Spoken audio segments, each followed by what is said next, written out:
In the previous video, we saw Anthea visiting the Imperial Palace and meeting Emperor Thenston. Anthea brought special food for him, and Emperor Thenston also asked to join her for dinner. Anthea joined him for dinner, and they both enjoyed the meal. After dinner, Emperor Thenston wanted to reward her for the delicious food, but he did not know the consequences of his decision. Anthea asked him if he wanted to go somewhere specific, the Felnarn Palace. This shocked Emperor Thenston, as it was a prohibited land, and no royal family members were allowed to go there, following the order of the first emperor. Emperor Thenston explained to her that the Felnarn Palace was completely consumed by a great fire, and contaminated by dark magic.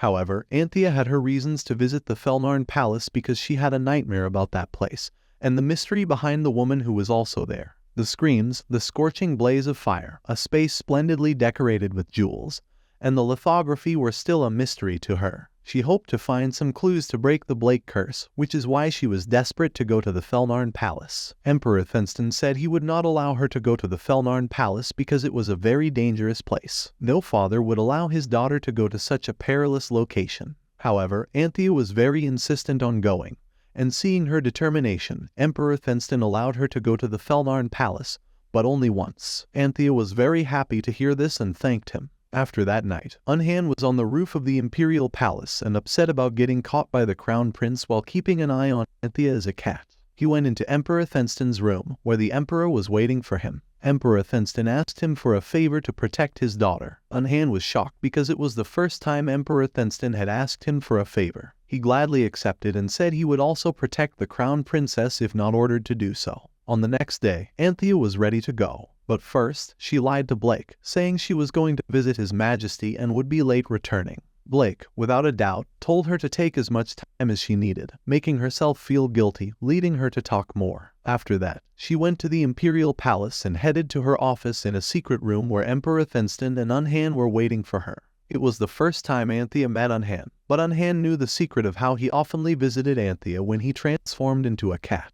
Anthea used to play, hug, and also give him the food that she made. Unhan, who loved eating food made by Anthea, was reminded of his mother, which is why he met her in the form of a cat. Emperor Thenston introduced Unhan and told her that Unhan would join her and escort her to the Felnarn Palace. Anthea noticed Unhan not as a cat but as the Imperial Prince of Chang. Unhan had his own dark story as the Prince of Chang, where he was about to be executed because he was chosen by the ominous Black Dragon. Unhan ran away from the Chang Empire all the way to the Astaric Empire, and Emperor Thenston found him injured and healed him. He took care of him like his own family member, and in return, Unhan devoted himself faithfully to Emperor Thenston. Following Emperor Thenston's orders, he protected Crown Prince Blake secretly, a shadow planted by Emperor Thenston to safeguard Blake from various dangers. Emperor Thenston gave a surprise to Anthea. He gave her a necklace that is a purity tool made in a temple that will protect her against dark magic.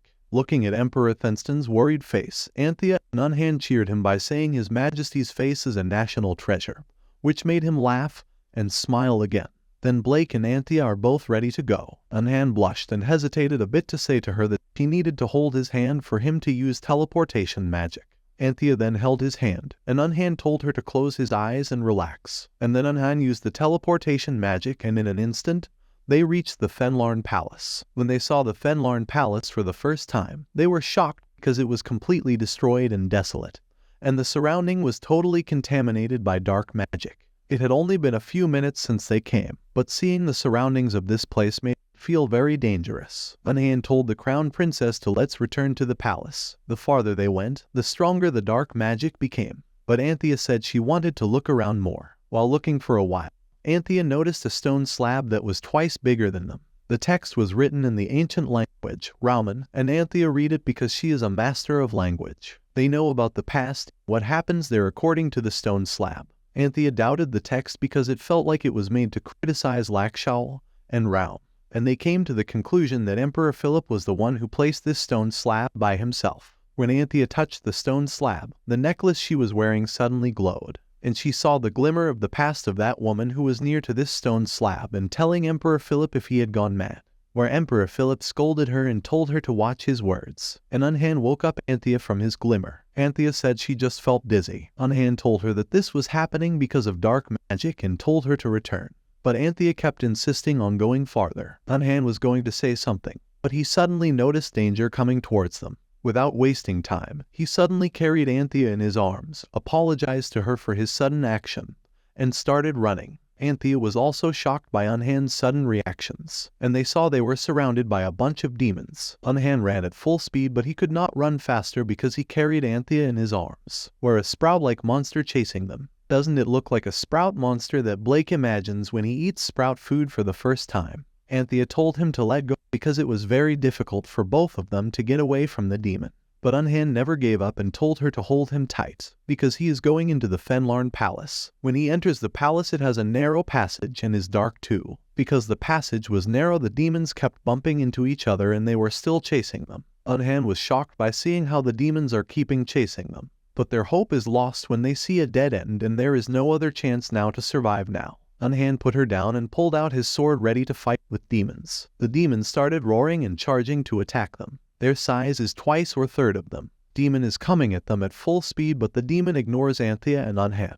They have the same reaction, which I also have. That is shocking. Anthea thought they were not after them. Guess her prediction is right. They are after the dead end that has blocked the way of the inside palace. They hit the wall with their full power and the wall cracks and gets destroyed. Anthea was shocked because there was a passage inside. The demons make a sign or action to tell them to follow them, and they both noticed that the demon was saying to follow them. But Unhan stops her, saying this is their chance now to return to the palace. Anthea tells him to go further more inside the palace. If the demons wanted to attack them, they had to directly attack them. But the demon had tried to lead them here. Demon nods at Anthea's words, means yes, and suddenly the necklace started lighting bright. Maybe this necklace is protecting them from demons. Anthea decides to follow demons and Unhan has no choice but to follow her. Farther going, they see stairs leading to a basement floor. Unhan thinks this might be dangerous or a trap and tells her to let's return.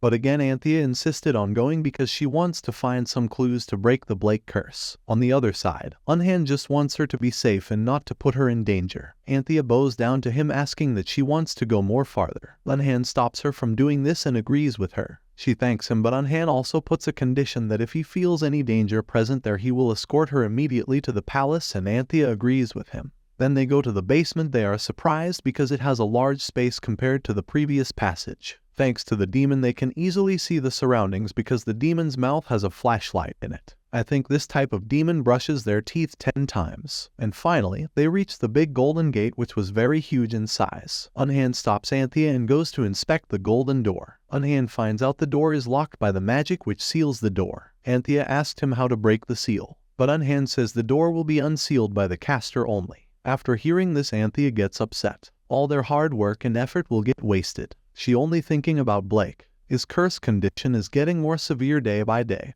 and he has only a few years left to live. Her eyes become teary and she never wants to give up after coming so far. Anthea thinks there will be some kind of clue or hint to break the seal of the golden door. When she touches the door suddenly started opening. Unhan was shocked after seeing the seal had been broken. Anthea thinks maybe the seal became weakened over time, but Unhan tells her that she is the one who broke the seal. But Anthea cannot believe him and tells him to let go inside.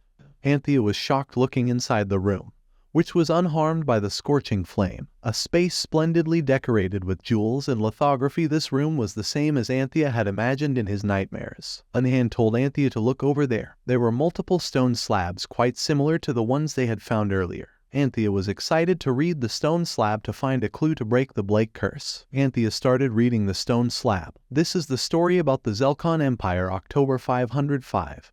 The 11th queen gave birth to the 17th prince. They were also shocked by reading this and learning about how many mistresses and children the emperor had.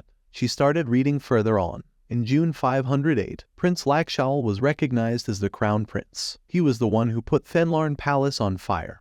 He was the head of the Zelkon reconstruction movement. Lakshal not only fired the palace but also burned all the books and eradicated the Raum language. He also contaminated Zelkon, the capital city, making it inhabitable. Anthea read the next stone tablet. On July 508, the crown prince became engaged to Lionel Valentia, the daughter of a Valentian count. Anthea was shocked by Lionel Valentia's name. Lionel Valentia was the mage of light that helped Philip destroy the Zelkon Empire and established the Astaric Empire. Anthea was still confused about why the queen of the Zelkon Empire helped Philip to establish the Astaric Empire. She read more. In August 508, the 8th princess passed. In September 508, the seventh queen started coughing violently before vomiting blood. In the end, her skin turned black. We all knew this disease called Tansinol, a second-generation curse cast by the goddess of light on the round people. She was suffering from the same disease as the eighth princess. The emperor imprisoned the seven queens. In 508, the eighth prince passed away.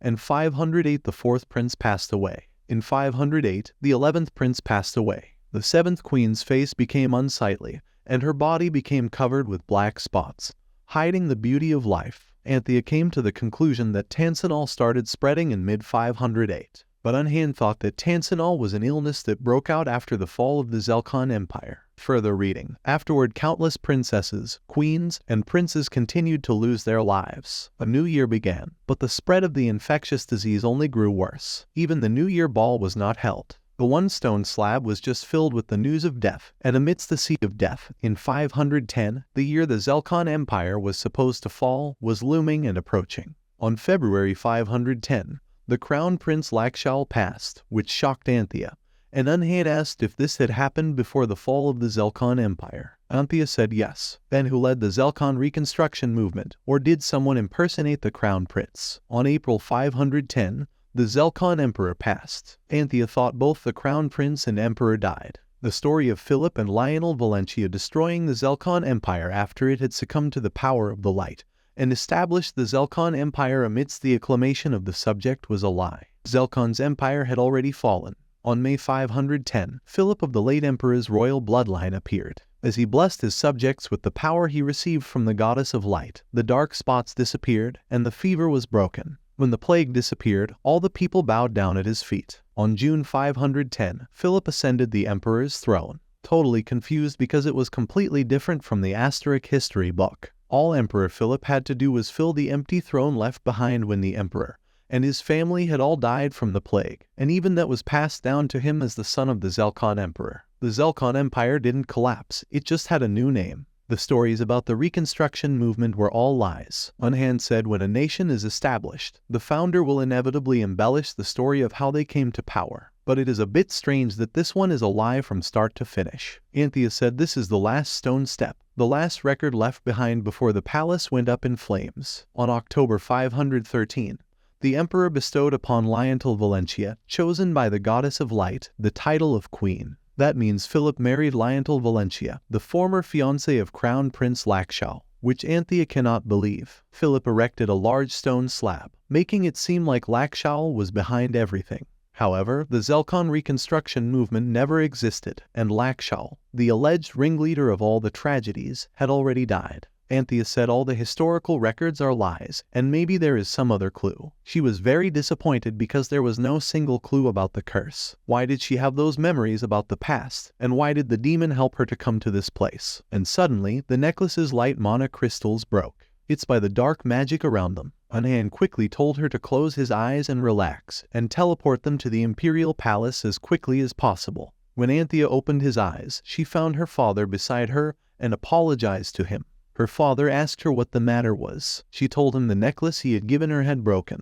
But her father hugged her, telling her not to worry about the necklace. He is glad that she is safe and not hurt. But Anthea cried, saying she could not find anything about the curse to free Blake. Her father told her to stop crying and that there was no need for apologies. But Anthea still cried, calling herself stubborn. But her father embraced her not to feel any guilt about this situation. Suddenly, Servant Colin came with panic. The emperor asked him what happened, and Servant Colin said the highness had collapsed, which shocked Anthea, thinking about what happened to Blake. Anthea quickly went to meet Blake. Blake was in pain because of his curse, unable to regain consciousness. He had been unconscious for 3 days, and his fever had returned. Anthea thought it was all her fault. In the novel, he was not sick that bad. Diana was the only one who could break Blake's curse. She thought she had selfishly wanted to stay by his side, letting Blake's condition worsen. She held his hand and apologized to him, saying that she would leave him as soon as he woke up. She didn't want to be greedy and stay with him. But suddenly, Blake woke up and told her not to leave him.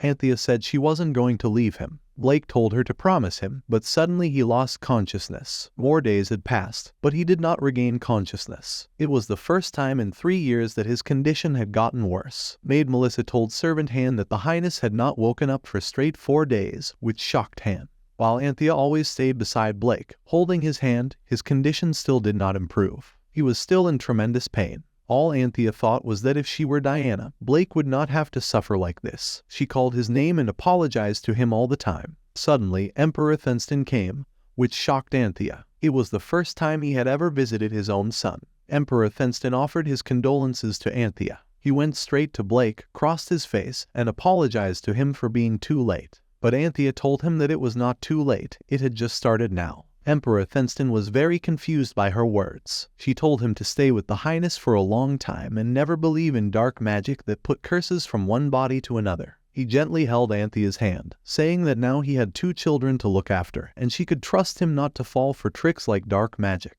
Anthea was very happy to hear this. On the other side, in the Duke of Carcel's mansion, something fishy was going to happen. A spy of Richard came to meet Richard with great news. He told everything that happened to Blake. Richard could not believe that Emperor Thenston had visited the Crown Prince, and the Crown Prince had been on the brink of death for the past 4 days. Richard thought this was the first time that the Crown Prince's condition had gotten worse, and maybe Emperor Thenston would think about another possible heir. Emperor Thenston would not accept the greedy Duke of Carcel, or the dumb Frank as the Crown Prince. If another member of the royal family becomes emperor, the Richard family will perpetually lose its authority. If that happens, the possibility of Richard becoming emperor also diminishes. But Richard will not let this happen, and Richard decided to get rid of Emperor Thenston, whom he admired more. He planned to assassinate Emperor Thenston and make the Duke of Carcel the next emperor. Let's see what Richard will do to assassinate Emperor Thenston. This is a really troublesome situation for Anthea. On one side, her beloved husband does not regain consciousness, and on the other, Richard is making his move. Let's see what happens in the next video. Please give us a like and subscribe to our channel. To watch the next video, click on the left side. Thank you for watching.